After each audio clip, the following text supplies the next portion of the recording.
Isle of Bourbon, later renamed La Réunion, was a French colonial territory in the Indian Ocean that centred on the production of sugar. The French East India Company had enslaved persons brought into the country to assist with work on plantation land from different places, including West Africa, Madagascar, India, to name a few. Despite in 1817 King Louis XVIII prohibiting the trading of enslaved persons, it is believed that 50,000 people were brought into the island between 1817 and 1831. By 1827, the two bridges cast at the Milton Ironworks were in situ over the River Roche and Mat. An article written by La Réunion researcher David Fontaine indicates that we don't know how many free men, enslaved persons, and convicts carried out the work of building these mighty bridges. It's important to remember this history as part of this story.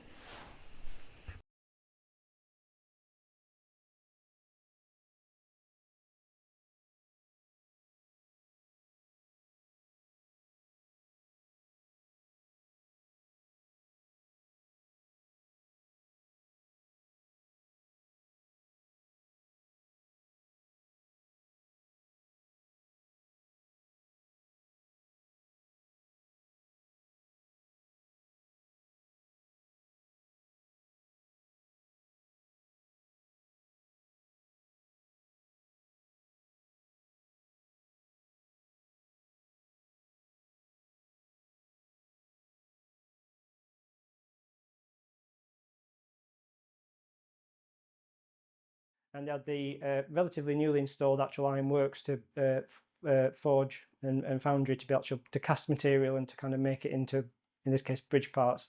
So they had all the equipment here and they could compete on price. So Brunel knew the materials were good and he knew that they could, or hoped that they could do the job. So that's why it came here, I think.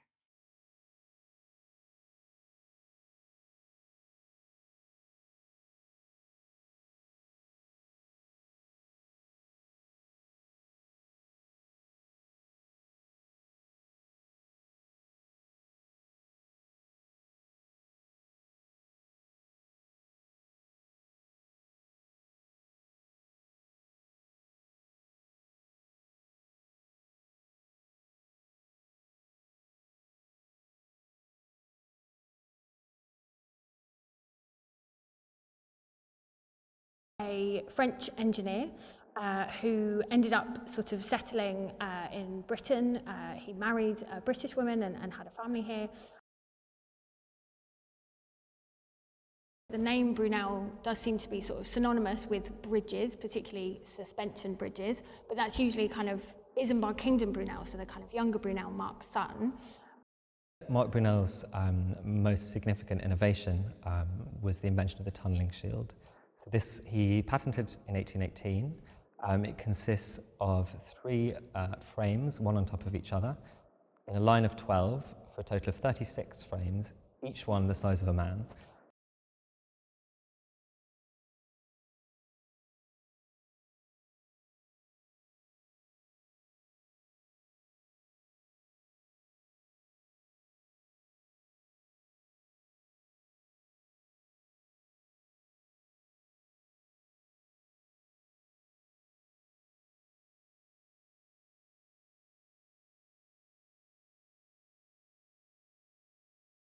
I think that Mark Brunel's greatest contribution to the Industrial Revolution was undoubtedly the Thames Tunnel. It's fitting that we're sat here today. It's certainly his most lasting legacy. It's still used by 60,000 people a day travelling through it on trains, not at all what Brunel expected, but it's survived almost 200 years now. We're coming up to the 200th anniversary of the start of the project.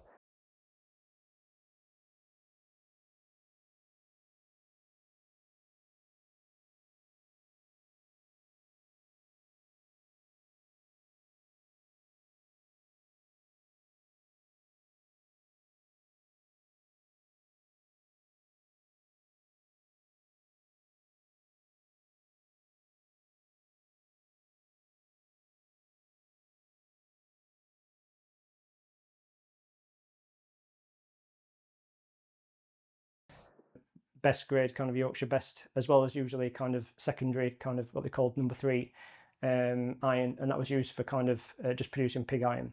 So yeah, Milton could produce excellent quality iron, and actually the consistency was as much as important as anything. You had to produce consistently good material, otherwise if you were selling it out and your agents were selling it on to other people, if they got a bad batch, then you wouldn't get any further trade. Well, I'm no expert on iron making, but where we are, the area where we are, South Yorkshire, we are rich in ironstone and coal, which is what you need for making iron. I mean, early on, in the early days, it was charcoal, and you can appreciate when something like these furnaces are going, how many trees have got to be chopped down to produce charcoal for iron. And when the development went on and they swapped to coal, well, they couldn't have been in a better area than the Barnsley area. The coal was near the surface, it was easily mined, and ironstone is prolific now.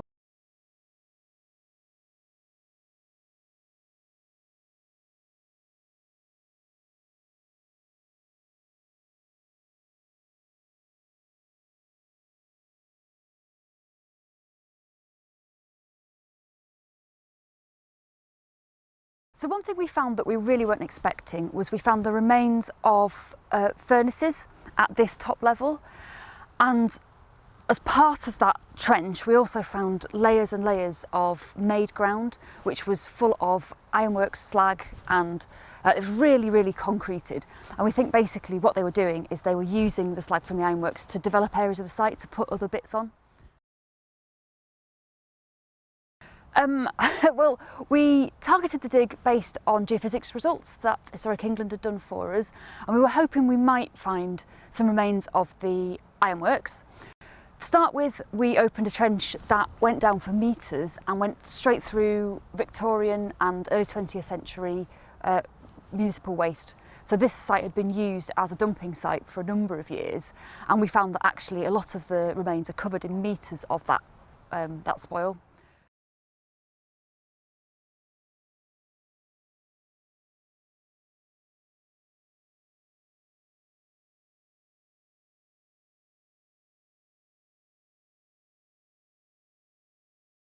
What I do know is that in October 1822, he wrote a letter in French to his oldest friend, a guy that he'd been at school with, to explain that he was sorry that he'd not replied to his letters sooner, but he'd been in the north of England. Given the day, and given that Brunel didn't really work on that many projects in the north of England, unlike his son, it's very likely that that letter refers to a trip to Elsica, possibly with Claude Navier or with another kind of interested person. It took quite a long time to produce, and actually it slipped a little bit, and that's one of the reasons why in terms of the visits from Mark Brunel, he got a little bit anxious and did visit quite a few times. He also, quite importantly, by 1823, when the thing was nearly done, he wanted to see it erected and tested, because he was being paid, Brunel was being paid by the French government to deliver this contract to send it out to the Indian Ocean, to the overseas territory as it would have been, the Ile de Bourbon. And so like they really needed to see it being tested, and they did quite a lot of tests in 1823.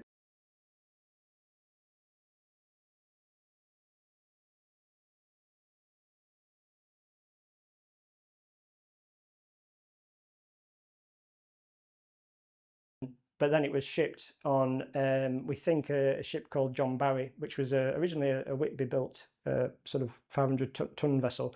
But it would have been more than one shipment, we think. So actually, it may have been a number of vessels, but John Barry was the main one. And that will have sailed probably in October, November 1823, and sort of set up or unloaded by 1824 fully. The island of Bourbon, or Ile de la Réunion, was seized by the British during the Napoleonic Wars and was only returned to French sovereignty and control in 1814. That coincides with the restoration of the monarchy in France, at least for the first time before they got rid of them again. And so it makes total sense in that context that the French government would be very interested in kind of developing infrastructure in far-flung colonies in order to bring them into the fold.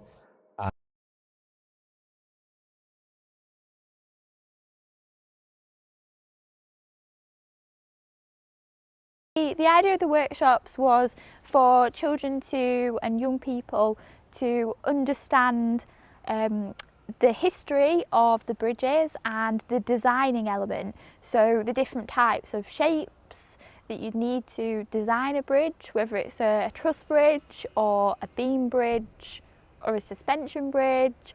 So we worked together, or they worked together in groups to design their own bridges and then build their own bridges with different materials like cardboard.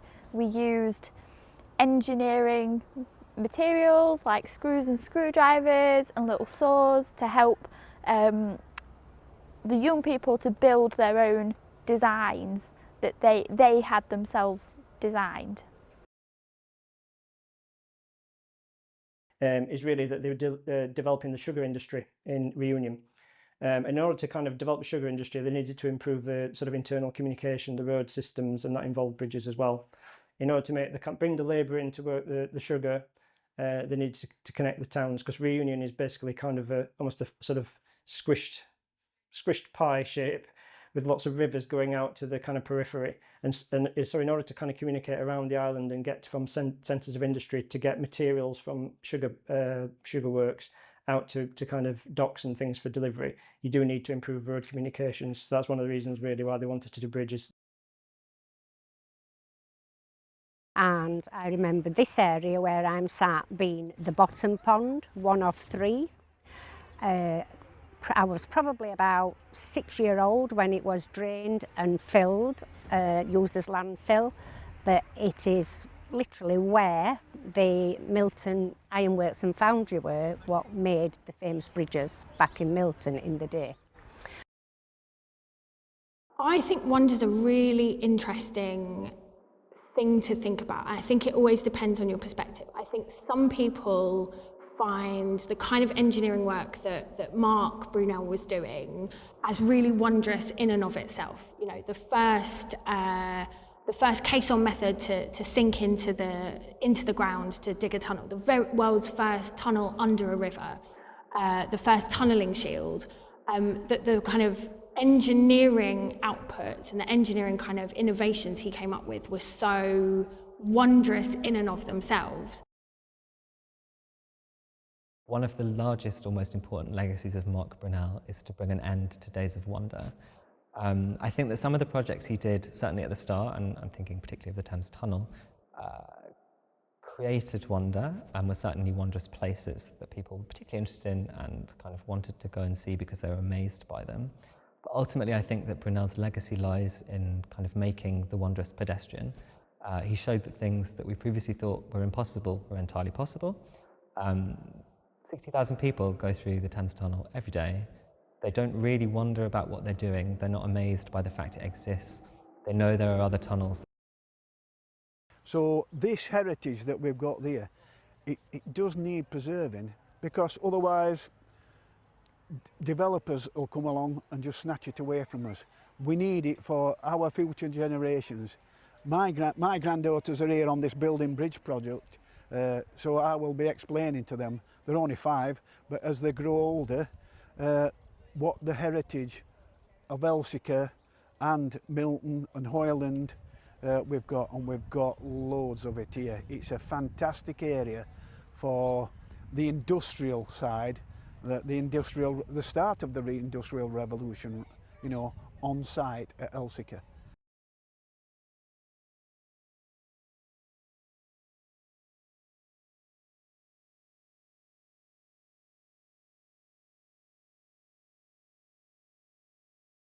They know that there are other tunnels that do exactly the same. You can now go in a tunnel under the English Channel. I think that Brunel's legacy really is in showing us that the wondrous is in fact totally possible. I think the amazing thing about all of the workshops, building the cardboard bridges and working with all of the community groups has been the teamwork that has come out of all of the workshops.